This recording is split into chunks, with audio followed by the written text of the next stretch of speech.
King Nebuchadnezzar ruled over mighty Babylon, the greatest empire the world had ever seen.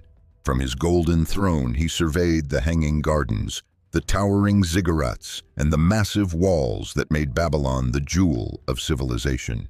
"Is this not magnificent Babylon, which I have built by my own mighty power as my royal residence?" he would boast to his courtiers. One night the king had a terrifying dream. He saw a great tree reaching to heaven, providing shelter for all creatures. But a holy watcher descended and commanded the tree be cut down, leaving only a stump bound with iron and bronze.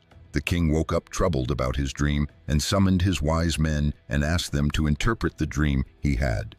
None of his wise men could interpret it, except Daniel, the Jewish exile who served in his court. With sorrow in his eyes, Daniel explained, "My king, the tree is you. The Most High has decreed that you will be driven from men to live with wild animals. You will eat grass like cattle and be drenched with dew for 7 years, until you acknowledge that heaven rules over all kingdoms." The king was shaken, but soon forgot the warning. A year later, as he walked on his palace roof admiring his kingdom, pride overwhelmed him. "Look at this great Babylon I built by my own power and for my own glory," he declared.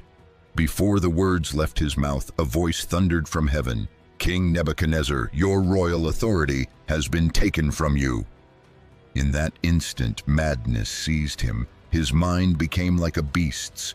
He crawled from the palace on all fours, his hair growing like eagle's feathers, his nails like bird's claws.